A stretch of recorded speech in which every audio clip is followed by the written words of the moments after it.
Hello, movie lovers. Welcome home. My name is Amy Henserling, and you are listening to Watch This List Unplugged. This is episode 7, lucky number 7, with Swart, who is Swart. Swarticus on Letterboxd. Say hello, Swart. Hello, Swart. How are you? No, to the people, not you. Not you. Oh, hi, everybody. You guys ready to talk about carrots? Oh yes, spoiler alert. Before we get into your movie, I believe you have a photograph that you would like to share with everyone. I do actually. I spent 20 minutes trying to get this right on my shoulder using a Zoom camera, and then Amy's Mm. crap screwed it all up. So now I just have to sneak it into the frame like this. Best wishes, Kirk Douglas. Eh, And You were what really is the jealous. significance of this, Swart?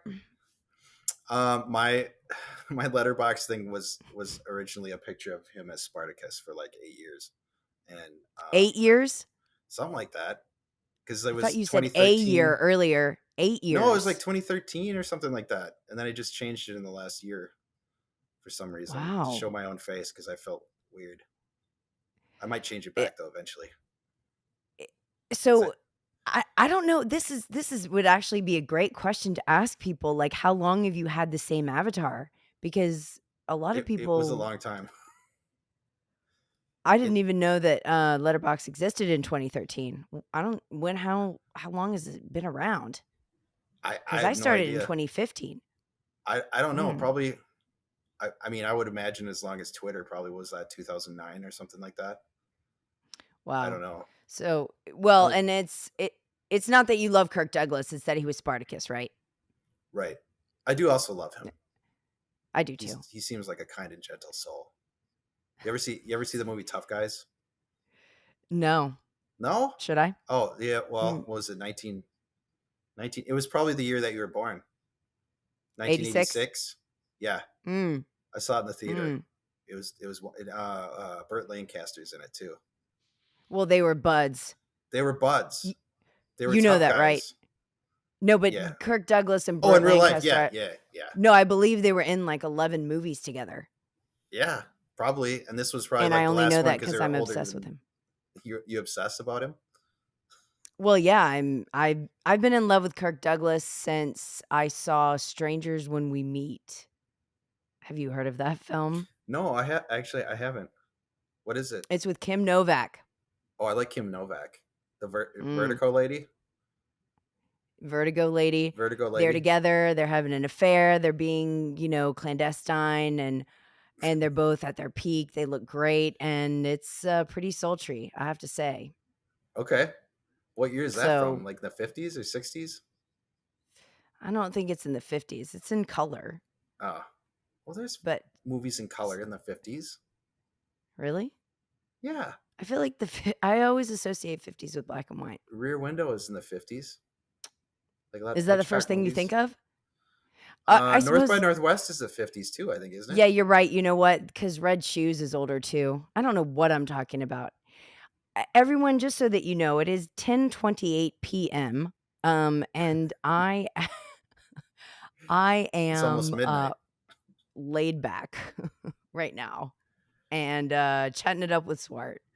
You're wearing a So, ponytail don't pay like any Rob. attention to me. Yeah, you had to sneak that in there somehow. I did. Okay, Swart, down to business. I don't know. I don't even know what movies are in color and black and white. So obviously I'm very credible and I know a lot about movies. Okay. And so my question for you before we get into your film is what movie has your favorite car chase? I really like, I think, the car chase from Matrix Reloaded. I don't know why, something Mhm. about that scene in the theater. I sometimes will just rewatch the movie just to watch that car chase because I think about how hard it was probably to film it, and I think it's awesome. Um, Other than probably the Wang Chung movie, that's my favorite car chase. Which one? Matrix Reloaded. No, I mean the one you just Oh, said other the than the other one. what? Oh, Yeah, To Live and Die in L.A. To Live and Die in LA. Yeah, Okay, I when just you call it say the Wang the Chung car movie. okay. When you say car chase scene in Matrix Reloaded, does everyone know what that is, like, automatically? Is there only one car chase? No, I'm sorry. It's like the freeway sequence with the two Okay. werewolf guys, the twins. And it's just long car chase in the middle of it. I think anybody who knows Matrix Reloaded will know the car chase from that. Don't you think? I wonder how many people have actually seen Matrix Reloaded, to be honest. I Yeah, mean, that's the that's second a one, right? shot right there. That's tough. That's tough. Because I'm an apologist Mm. for Matrix Reloaded. Oh I'm a big god. fan. Okay, we're not gonna get into that. Though We're the gonna go third one was bad. I didn't like straight to that one. if a person likes the third Matrix, I don't really know what to say. I kind of don't Um want to know them. Um, Listen, you're not everyone's gonna hate me after this. I, I don't I don't think that the list of people that like the third Matrix is very long, Swart. I think we're I think probably good. well, we're gonna have to look up what the rating is. Letterbox Yeah, rating. the Probably not average. above 2. See how the scale goes. Yeah. Okay, so we're here to chat about a midnight movie that Swart is insane about. Insane. He's the one that's calling this a midnight movie, which remains to be seen, but it's called Shoot 'Em Up, and it has Yep. Clive Owen. It's from 2007, which was perhaps his, the pinnacle of his career. Yep. Directed by a guy named Michael Davis. Swart, please tell us why you gave this film 5 stars and why you think it's a midnight movie. I think it's a But midnight. you can Well, tell us the actually, first part the first. 5 stars will be first because I Yeah, tell me think that first.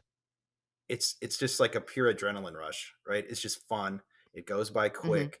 It's just how is I gonna? My notes say it's basically a musical, but instead of songs, it's shootouts, gun shootouts. Wow. Yeah, and there's actually the really cool tunes in it, like Nirvana, Motorhead, Ace of Spades, Oh, yeah, um, you are a sound guy. a couple other ones. Um, Mhm. and I just like I watched it and like I didn't know anything about it. I remember probably 2000. When did it come out? Probably 2008. I don't 2007. think I saw it till I didn't see it in the theater. Okay. And I just like Clive Owen from like his other movies like Children of Men and what is the other one? Croupier and a few other ones from that. Like he was really big at that time. And I really also Closer. like Giamatti. He Mhm. is hilarious. And I think when I was listening to the director's commentary too, it was funny because he was talking about how he had this horrible facial hair and like almost like half of the mustache wasn't there and like he had to wear it around during the Oscar stuff for Sideways and he did it for him and it was really I liked him in that movie. I loved him in that movie. So those two guys Yeah. and then it's so crazy. I mean, the first scene the guy is on a bench eating a carrot and then he gets like caught up in this whole thing like almost like a Hitchcock wrong man type of guy where he Mm. sees a pregnant lady and he Mhm. feels the need to go help her out and then he gets caught up in a shootout and then it's shootout after shootout after shootout after shootout and each one is done in a completely different way and it's shot so well that it's the DP was the guy that did he's a Hong Kong guy. He did like Crouching Tiger, Hidden Dragon. And I Yes, mean, I the wrote odds down of his name. this guy working with this Michael Peter. Davis guy, who, as far as I can tell, the only thing he ever did was write the screenplay for the Double Dragon movie. And the fact that these two got together and made like this perfect 86-minute action movie is insane to me. Insane. And I honestly went back to watch it like because I had another movie in mind for this originally. Yeah, And originally. I was worried I wasn't gonna like it because you're like, oh my god, you rated this 5 stars, and I'm like, oh, Yeah. am I gonna live up to this? And I watched it, and I was like, I want to watch it again right away. It's just a movie I want to watch right away, and I don't get bored. You never get bored with it because it's just Well, edited so it doesn't perfectly. really allow you to get bored. It's No, like it's just so high octane. Uh Ebert described this as cheerfully offensive and a hyperactive action picture. Cheerfully offensive is really what did it that's for me. I was like, "Oh, pretty that's perfect. I would mhm." say like it. The way I would describe it is like it's language. It speaks in a language of cliches. The entire movie is cliches. Mm, like the one-liners and Yeah, the and sort like of eat your vegetables. Yeah. And oh, another thing funny from the commentary, because you went to watch it, I was like, I'm gonna watch it again, and then just I'm like, does this have a commentary? Just turned it on, and Mhm. the NRA, the joke about damn it, I already got to check my notes. The joke about Go for it. It's okay. We'll wait. why is a I'll gun play the better? Jeopardy theme Why song. is a gun better? Why is a gun better than a wife? You can put a silencer on a gun, right? And during the commentary, he's like, I just went to an NRA like humor website and found the stupidest joke I could find and made Paul Giamatti say it. And just Oh the my fact that he gosh. did that is the most hilarious thing ever. And I still can't believe he has never made another movie because the whole thing is just so ridiculous and over the top and fun. And He made a bunch before it, but then he never made one again. I right, looked up his filmography and he did some things, but for some reason just ended it with Shoot 'Em Up like in 2007 and I well, I'm think he did hoping like a somebody short. sees this and in the comments of your letterbox, they tell us the Uh-huh. story of Michael Davis. And he's not like he has like a cool name either. He's like the most generic name of Michael Davis picture. M Like, Michael Davis, who was an animator actually because yeah. Oh, that was part of it too. Cause he did yes, like 17,000 photos or something. He was a storyboard artist. And to make he this did movie, 17,000 drawings for the action scenes, yeah, and this is yeah, crazy. and part of the reason that Clive and Paul agreed to do the film at all was because they were like, "This guy, like, knows what he wants." Yeah. Like, he could see it so clearly and, like, vividly and, like, in detail. So Clive was like I read an interview where he was like, whatever suggestion he made, the guy knew what he wanted. Exactly. And that's kind of like what he was when he's going through his little anecdotes in the commentary. It was like, oh yeah, we wanted this green because of this, and we wanted this color because of this, and it was just like he was doing a comic book. And I think actually that's probably Mhm. why I watched in the first place, because at the time I think I was really a big Sin City fan, and Ah, Clive again. I watched this just basically because who was in it, and I'm like, Mhm. are you kidding me? How is this movie not more popular than it is? It's so ridiculous. Even now I watch it and I'm like, it holds up pretty good. I mean, yeah, some of the CG is kind of cheesy, but really only in that parachute scene is other than that. And then Mm. he said in the thing that some of the scenes the baby's face was CGI'd on, and I didn't even realize that. But then once he said that, I couldn't stop seeing it. Of You course, couldn't stop saying it. Well, I yeah. was gonna say, so this plot of this movie is that this woman that he meets is basically, like, going into labor, and then Hmm. he delivers the baby, and he's more or less, like, trying to get rid of the baby or, like, pass the baby off to somebody, but then he can't, and then but it's I mean, it's totally outrageous, The like, different obviously. situations that he gets in are just it just escalates and escalates and escalates and escalates, and Right. you could But just but, so many of the things that he does, you could never do with a newborn. I mean, obviously, so yeah. it's like it's There's like one scene like where you're like, is this the worst like fake newborn ever since like American Sniper? Because there's oh one my where it gosh. just looks like a complete doll. But Yeah, that's kind of yeah. what makes it funey at the same Well, time.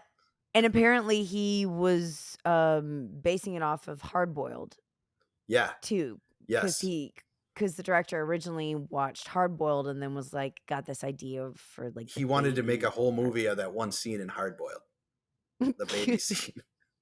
And you could tell like so much thought. I mean, he must have spent years thinking up some of this stuff because it's Mhm. just ridiculous. And I keep saying that word, but But usually does when it I actually does it speak to you though, Swart? Like, as an action film, like, does this actually oh yeah, I mean, in what it way does reminds me this of reach being a you t kid.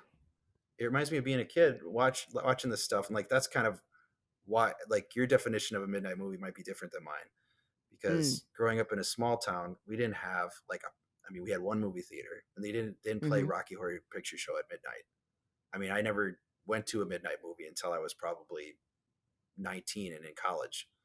mhm, So to me, I think of a midnight movie as like, okay, you're asleep, you're 8, 9 years old, and you sneak down and you watch something on like Cinemax or Showtime, and you're flipping on Predator or Raw Deal or Rambo 2 or something like that. That's just you're not supposed to be watching it, and that's the fun part of it. And this movie kind of feels so over the top like that. And it's also, Mm. but at the same time, as someone in their 40s, it's smartly written. It's Yes. not it's stupid and over the top, but it's also it fits together perfectly, and it's got a good script, a tight Right. script for an action Right. movie. So I Yeah, and think I that's think why that's it's what drew rewatchable, them. and you could easily do that. Now I don't know if it would play at midnight anywhere. I'd probably do it if I had a theater, but it's up to you That's that's guys. that's a good pitch actually, because normally, I mean, obviously this entire series is like me trying to figure out what the heck a midnight movie even is, because a lot of people seem to have different, not interpretations necessarily, but like definitions of what classifies. Um but Shoot 'em up to me is like, it's such a it's such a good action movie that I don't know that I would put it in the same realm of like the cult classic weird, Yeah, it's silly. kind of too I mean, new. I still feel like it's new, even though it's like 15 years old. Like it doesn't seem yeah, old enough to be a cult classic, but at the same time, it is kind of old and cheesy, and nobody would make something like that now, probably. no. Yeah. I just don't think it's like, weird enough. Is that Like, it's weird pretty, enough? it's A like dude straightforward. drills a carrot through a guy's head and kills him that way, Oh, yeah, and the bullets. and the ponytail guy gets killed. That's why Rob doesn't like it. Shout out. Swart And you get that's why Swart you're wanted, wearing your ponytail. yeah, just in honor of our dear Rob. But that was Um, why I had to review it, because you told me he reviewed it poorly, and I'm like, well, no, he didn't. I Okay, must defend it. everybody, we're talking about Secret Origins Rob, like comics Rob, Watchmen guy. who Watchman Rob, who, I believe gave Shoot 'Em Up 3 stars and didn't review it, if my memory serves me. Somebody correct me if I'm wrong. And I told Swart that, I like, should Rob look it wasn't up. crazy about it, and then he was just like, "Oh, I gotta have this." I did feel vindicated when what's the deaf kid and who was the other Joel. Zig. Those guys were Mhm. like saying that they liked it. So then I'm like, well, maybe I'm not completely crazy. So maybe it isn't quite the cult classic, No, or it's not really too in the many people status at like it, is all. what you're saying. That is what I'm saying, actually. I Ah, think it's you hurt. too popular. But it's like It's it is, but like there's a lot of people that don't know, never heard of it at the same time. mm, I mean, when's the last time you saw somebody review it? I mean, since I since I've never. I, since I've read yours, not really, and there's not a lot on there, but the movie itself is quite accessible, I would it's true. say. That is true, and it's definitely of that time period for the action movies of that time period for sure. Like all the Hong Kong stuff, like the Mm, Hero, Crouching Tiger, Hidden Dragon, House of Flying Daggers, even Sin mm, City, that type of that all like early to mid 2000s type of action, yeah, and that yeah. this would fit in. Like you know what, this would be more of like some kind of like retrospective of action movies of that time. This would probably be a part of that where they played it at midnight, maybe not at midnight, maybe at 9 o'clock every day for a week at some little rinky It's dink theater. Yeah, I think that also it's kinda sad because it's like the end of Clive Owen as well, because this is like peak Clive Owen doing his Yeah, thing, what happened to you him? know? What happened? I don't know. Like, he was so good for, and he He was seemed to be, like, in huge. every movie around that time too. Yeah, he was huge. Like it was like Yeah, every year he was in a movie from like I don't know 1988 to, or 1998 to like 2008. He was in and then a he movie every disappeared. year, and then he just disappeared off the face of the earth. That's kinda like Jude Law too. I remember a period where Yeah, Jude Law was, like, in every single movie, and that I was was like, that time too. It "Geez." was like AI and all, and Talented Mr. Ripley and all that time period. Alfie. Alfie, I don't know if I've ever even saw Alfie. Is it Yeah, he was good? in the remake. Oh, okay. Uh, no. The No, original's good with Michael Caine, but I haven't seen that either. I should. I and then like Michael Clive Caine. and Jude Law were in one of my favorite movies, Closer Together, and that was in mid-2000s. Everyone seems to mention that when talking about Clive Owen, but I haven't seen that. I've seen all the other ones around it, but I've never seen that one. And he got nominated for Swart, that, right? Do you watch movies? No. Is it Okay. isn't it like some kind of weird twisty Fatal Attraction thing? It's directed by Mike Nichols. Do you know who that is, Swart? I do. I do know Okay. Mike Nichols of The Good. Graduate fame. Yes, The Yeah. Graduate, Working Girl. My favorite movie, Who's Afraid of Virginia Woolf. That is an He awesome d movie. I do like that movie. Okay, good. I knew there was a reason you were on here. Oh wow, this is like So the Matrix 3 thing. Like you're gonna shut me down now. I stepped in the Ma dog do. the Matrix 3 thing is not even you. We're insulting those All people right, out so there who might you're be. demanding that I see closer then. Is that what you're saying?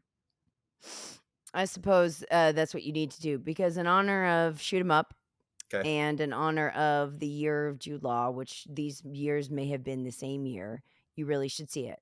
Okay. Um, but it is in the vein of Virginia Woolf, I would say. It's about Oh, really? 2 coup I really like that movie. That's a great Okay, well, movie. then That's a classic. I it's my favorite film, period. I don't know why I never saw it. I honestly didn't see it at the time in the theater, and then I just it's one of those that slips through the cracks, I guess.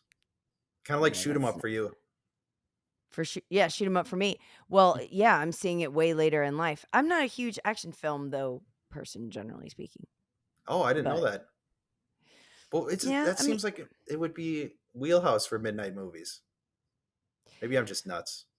I That's think maybe it's an '80s thing.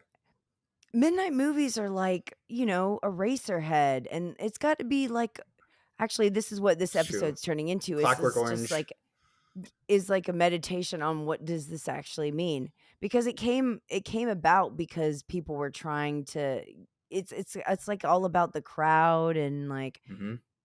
and like dressing up But you couldn't to a see like certain a bunch of extent. people like bringing carrots to a movie. Let's talk about this actually that you brought this up. So, do you know the reason that he has carrots? Bugs Bunny. Yeah, okay. That he modeled Clive Owen's character after Bugs He does Bunny say "What's and up, Doc?" Elmer Right? Fudd. I think he He does. does say, "What's up, doc?" Yeah. Yeah. And Clive Owen himself said that, um, the biggest challenge in this movie was making eating carrots sexy. He succeeded. He succeeded in Yeah. a big way. That's kind It made me of want to the eat a carrot. real y you really should just tell people to watch this just so that they can see that part of, that Yeah, aspect of for this film. sure. And they like the different the different uses for guns. Yeah, he also I think, Davis said that he wanted to make a movie that was all about guns without any explosions. He So, yeah, there's he said that on the commentary too. Yeah. Oh, did he? Yep. That was his thing. He's like everything had to be a shootout, basically. Right, so it's just constant. Also, talk to us about anybody else in the film. Monica Bellucci's in this movie. She's You amazing. Yeah? I think she's also in Matrix Reloaded. I can't remember. But I just thought of that She now. That's really a stupid comparison, isn't it? No, but But she is. but that's You're right. Wow, it's what a really dance. probably one of the best sex scenes ever in a movie. I think in my mind. Wow, that's high praise. It's pretty high praise, but it's the best one I've seen in the last 2 days. I could tell you that. Good sell, good sell. Yep. Okay. And She's like the hooker with the heart of gold. she's I guess I never realized what her name was. I've watched this movie so many times. I never even realized that her name was Donna Quintana, and her initials are DQ for Dairy Queen because of Oh, because of the the the lactation fetish. Mm, Um, and then it goes wow. even deeper than that because if you Go watch the ahead. commentary, he set it up so every character that appears in the movie has some sort of fetish. So there's that pawn. The pawn lady has like four Okay, watches on, and that's her okay, fetish. okay. And that's and Watches. yeah, that's how ridiculous this guy's gotten into, how deep down the rabbit hole he goes with his carrots and his fetishes and his You guns. really just can't get away from the Matrix. I Like, know. Why did you put that in my head, that car chase crap? Like you ruined me. Now I got to go watch that too. yeah, now we're gonna have to do Matrix Reloaded It's gonna be as a my midnight midnight movie. movie. Yeah. Yeah. Hmm. God. Totally. Okay, so Monica Bellucci's in this. She looks pretty good, Yeah. and She does. uh, she always looks good, to She be does. honest. And then Paul Giamatti's kind of hamming it up. Hmm. He's And not normally a villain. yeah, N- he is really he's got these really weird facial expressions too. Like Mhm. with during the baby scene, and when he's doing the sniper thing, and Clive Owen's shooting that merry-go-round. Like he's just every time he's looking at Yes. him, he's got some weird facial expression. And that's another thing I absolutely love about this movie, because he's so ridiculous, over the top, like a Snidely Whiplash type villain. Like it's Mhm. like a cartoon. I mean, really, he did say at one point they had WB behind him and they could use some Looney Tune stuff, but then they saw what Yeah. it was and they were like, And no they were way. like, "Forget it." Forget it, dude. Yeah. Yeah. Forget it, Jake. It's Chinatown. Yeah. The It's kind of like the evil Who Framed Roger Rabbit. That's what I'm telling you. The Yeah. guy was like, yeah, the It, Looney Tunes it comparisons were is. deliberate. Like he Oh really yeah. did, and this guy really thought through these things. It's incredible how one guy could just think through this movie like this, and it's literally like his, like you said, his one hit wonder. His Like, one hit wonder and his dream. And Clive Owen was like, helped him. that he was the first pick that the guy had for the lead. Yeah. What are Like, the odds? and then Like, Clive was like, I had to do it for him. I couldn't let this yeah. guy down.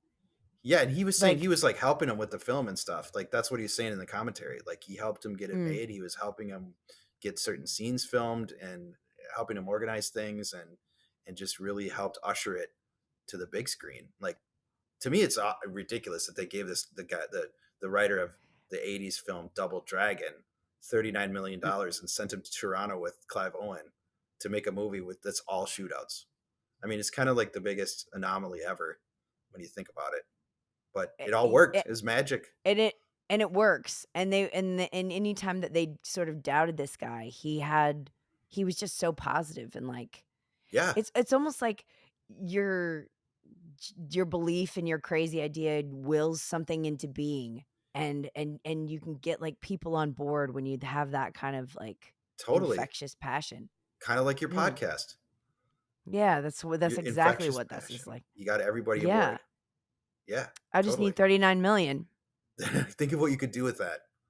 Think of Oh how my many gosh. shootouts you could have on your podcast with $39 million. You could have a How lot. many carrots? Yeah, how many carrots? How many different How ways you many could kill carrots? people with a carrot? I will say that this does have very inventive ways of getting rid of people Yeah, because there's several things in this film. If nothing else, you should check this movie out just to see all the ways that people get killed. it is. It's kind of like a It's pro gun movie and an anti gun movie at the same time.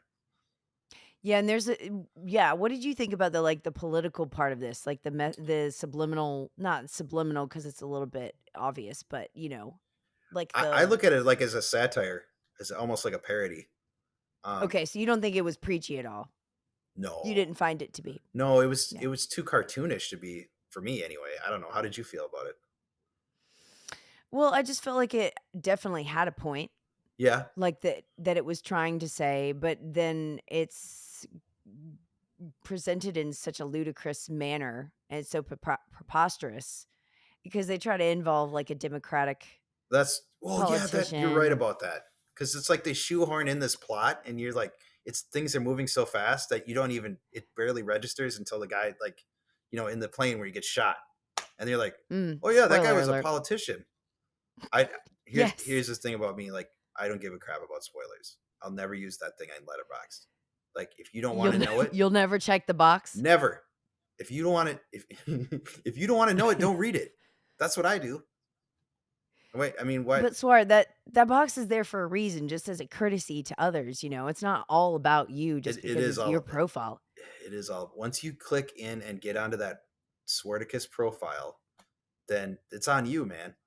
It's on you. Oh, You read at your own hazard. you heard it here, guys. I'm just I anti. Like I just I hate when people you're get so uptight about that. But I honestly don't think that part of the movie spoils anything, though. Do you? So we're alienating anybody who likes the third Matrix movie. Um, we're alienating people who don't care for spoilers, including myself. And what Uh, else have we learned tonight, Swart, in our half an hour of time just chilling out? that you'll never allow me Uh, back on your podcast again because I one and haven't seen done Closer. Yep, I'm one and because he done, just hasn't like seen Michael Davis. just like Michael Davis. You brought it around. Okay, so how midnight is this movie, Swart?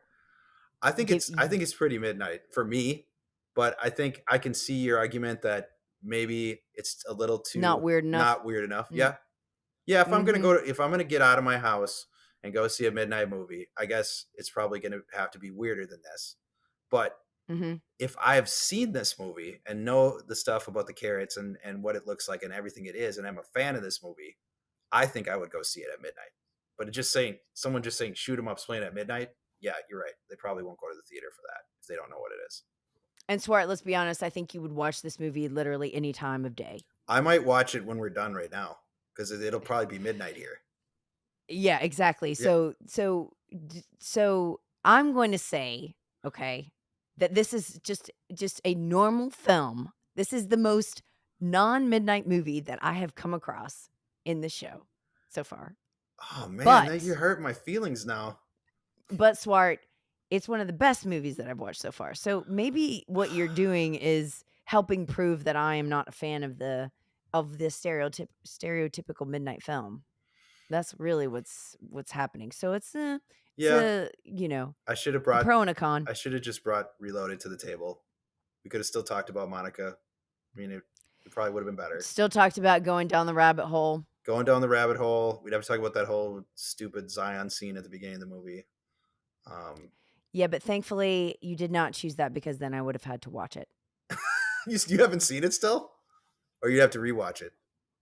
Uh, no, I'd have to watch it, period. See, you're as So angry about that as I am about spoilers. Not giving an F about spoilers. And I feel like I didn't know this about you, and now I learned that.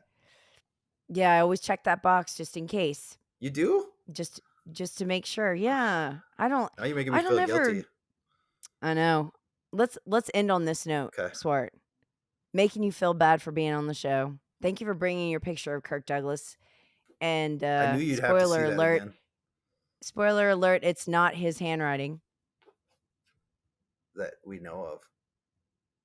Maybe that he we just know. has perfect penmanship. We want you to see Shoot 'em Up, and we'll see you at the movies.